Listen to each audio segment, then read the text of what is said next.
चलो बच्चों, numerical differentiation में अब क्या है, न्यूमेरिकल डिफरेंशिएशन किसे कहते हैं करके मैंने क्या लिखा है, एक डेफिनेशन है इसकी, the process of finding derivative of a function at some value of independent variable when we know the value of the function corresponding to the given values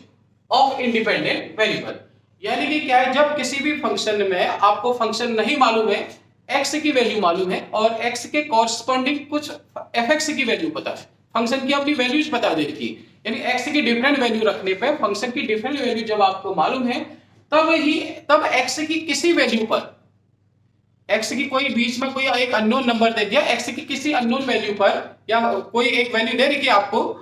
बीच में कहीं पे, उस पर फंक्शन का डेरिवेटिव फाइंड करने का जो प्रोसेस है वो न्यूमेरिकल डिफरेंशिएशन है। यहां पर आपको बहुत सारे केसेस में एफ एक्स नहीं गिवन होता है,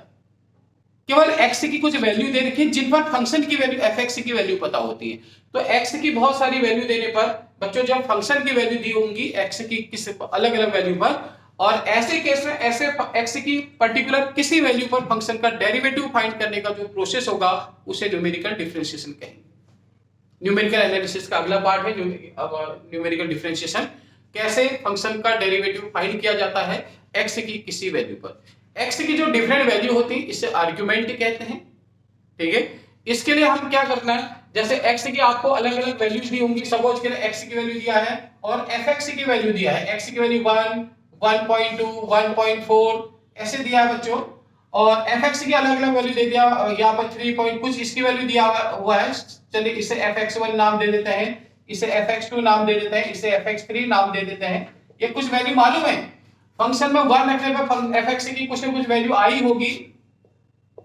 और फंक्शन का आता पता कुछ नहीं है,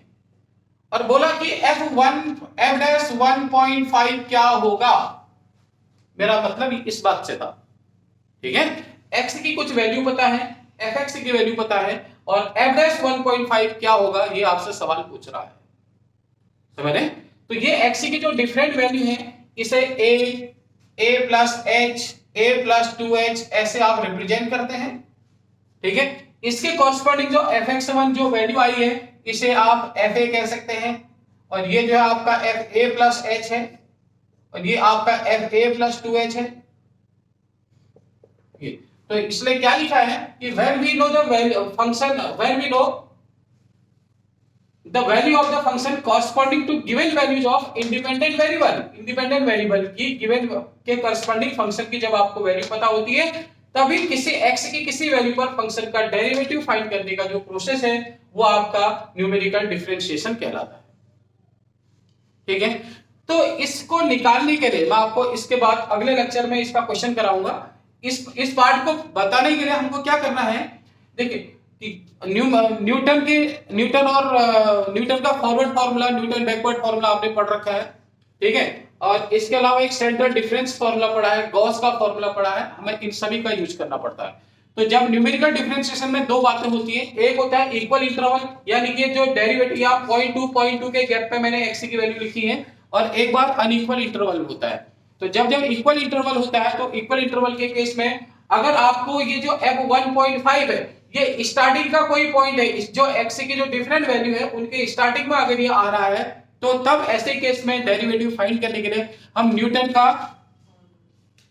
न्यूटन ग्रेगरी का जो है फॉरवर्ड इंटरपोलेशन का फॉर्मूला यूज करते हैं। न्यूटन ग्रेगरी के हमने फॉरवर्ड और बैकवर्ड इंटरपोलेशन पढ़े हैं, तो न्यूटन ग्रेगरी का जो फॉरवर्ड फॉर्मूला है उसका इस्तेमाल करते हैं। अगर आपका कोई ऐसा ही नंबर जिसका डेरिवेटिव फाइंड करना है वो लास्ट में आया हुआ है, लास्ट के आसपास हो, एंड के आसपास हो, ऐसे में बैकवर्ड फॉर्मूले का इस्तेमाल करके डिफरेंशिएशन फंक्शन का फाइंड किया जाता है, ठीक है। न्यूटन का जो बैकवर्ड फॉर्मूला है, न्यूटन ग्रेगरी का इंटरपोलेशन का बैकवर्ड फॉर्मूला है, उसकी मदद से फंक्शन का डेरिवेटिव फाइंड किया जाता है, ठीक है, उस फॉर्मूले की मदद से। और अगर यही x की कोई वैल्यू सेंट्रल वैल्यू है तो फिर सेंट्रल डिफरेंस बीच में अगर आ गया है तो सेंट्रल डिफरेंस फॉर्मूले की मदद से फिर इसको फाइंड करते हैं, समझ गए। न्यूटन का जो डिवाइडेड डिफरेंस फॉर्मूला है उसका यूज करना है, सेंट्रल डिफरेंस फॉर्मूले का यूज करना है, न्यूटन का फॉरवर्ड फॉर्मूला यूज करना है, न्यूटन का बैकवर्ड फॉर्मूला यूज करना है, ठीक है। इनकी मदद से आपको डिफरेंशिएशन ढूंढा जाएगा, डिपेंड करेगा कि x की किस वैल्यू के लिए आप यहां पर काम कर रहे हैं,